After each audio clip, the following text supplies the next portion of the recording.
కంచ గచ్చిబౌలి భూ వివాదంలో అప్రతిష్ట మూటకట్టుకున్న కాంగ్రెస్ దాని నివారణ చర్యలు చేపట్టింది. ఇక తెలంగాణ కాంగ్రెస్ లో మంత్రివర్గ మార్పుల అవకాశంతో లుకలుకలు బయటపడుతున్నాయి. ఆశావహులు ఏకాఏకి మీడియాలోనే సంచలన వ్యాఖ్యలు చేయడం గమనార్హం. కంచగచ్చిబౌలి హెచ్సియు భూముల వివాదంపై బీజేపీ తొలి నుంచి ఆశించిన స్థాయిలో స్పందించలేదన్న బీఆర్ఎస్ విమర్శలు చేస్తూ ఉన్న విషయం తెలిసిందే. కేంద్ర పరిధిలోని హైదరాబాద్ సెంట్రల్ యూనివర్సిటీకి సంబంధించిన ఈ వివాదం విద్యార్థులు, పర్యావరణవేత్తల ఆందోళనతో తీవ్ర చర్చనీయాంశమైంది. అయినప్పటికీ బీజేపీ నేతలు స్థానికంగా కొంతమేర చర్చించినా కేంద్ర స్థాయిలో గట్టి హామీ లేదా చర్యలు కనిపించలేదు.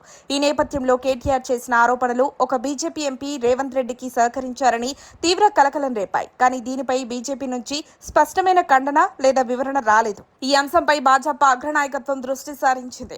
ప్రధాని నరేంద్ర మోదీ హర్యానాలో ఈ అంశంపై మాట్లాడినప్పుడు తెలంగాణ కాంగ్రెస్ సర్కార్ను లక్ష్యంగా చేసుకుని అడవుల నాశనం, వన్యప్రాణులకు హాని గురించి విమర్శించారు. అయితే ఈ వ్యాఖ్యలు వివాదం ఉధృతంగా ఉన్న సమయంలో కాక చాలా ఆలస్యంగా, అది కూడా హర్యానా వేదికపై రావడం గమనార్హం.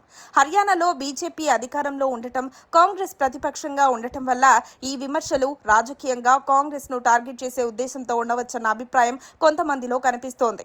మోదీ స్పందన ఆలస్యం కావడంపై బీఆర్ఎస్ అసంతృప్తి వ్యక్తం చేయడం సహజం.